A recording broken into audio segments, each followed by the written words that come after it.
Lion face for today. Ito yung mga ginamit naming materials. Yung mga bata ang pinag-trace ko ng bilog na yan para magsilbing face ng lion. Don't be nervous. It's okay. It's okay. Thank you, my girl. This time, si Dwayne naman ang nagte-trace ng circle at tinutulungan namin siya. Kesa itapon yung mga kahon na ganyan, ay yung ginagamit naming pang-craft. Wow! Yay! Hindi pa talaga siya nakontento at yung tinrace pa yung malabo. Sila din yung hinahayaan kong maggupit ng mga ginagawa nila. Pero syempre, dapat nakabantay ako lagi. So dito, tawang-tawa ko kasi hindi nga nasunod ni Dwayne yung kanyang circle. Very good. It's okay, it's okay. Oh, very good. Ayan, na-realize nga niya na hindi talagang circle yung nabuo niya. Pero dapat lagi mong i-remind na maganda at tama yung ginawa nila. Pagdating naman sa face, yung kay Dwayne nilagyan ko na para itetrace lang niya at yung kay Daphne, siya yung gumawa ng kanya. Ito yung naisip ko activity for today, kaya lang umulan pala. Kaya nung kumuha ko ng mga dahon sa labas, ayun, mga basa pa.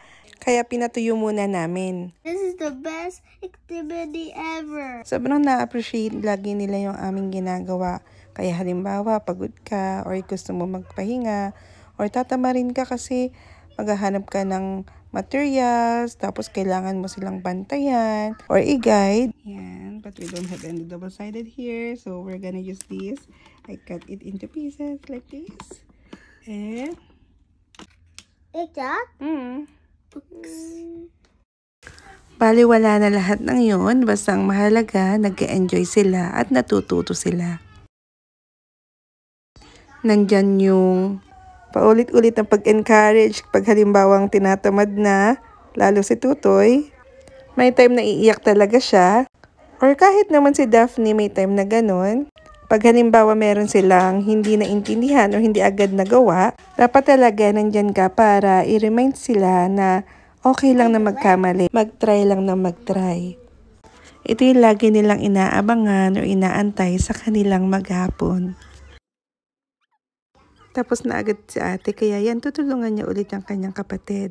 So sabi ko nga, idiin yung mga dahon doon sa tape para hindi malaglag. Wow! Yes! Thanks, lion. And My lion. other lion. Okay, your game looks super cute. Yours is looks so. Sayang lang kasi na-end ko agad yung video, pero sabi ng ate, infinity cute.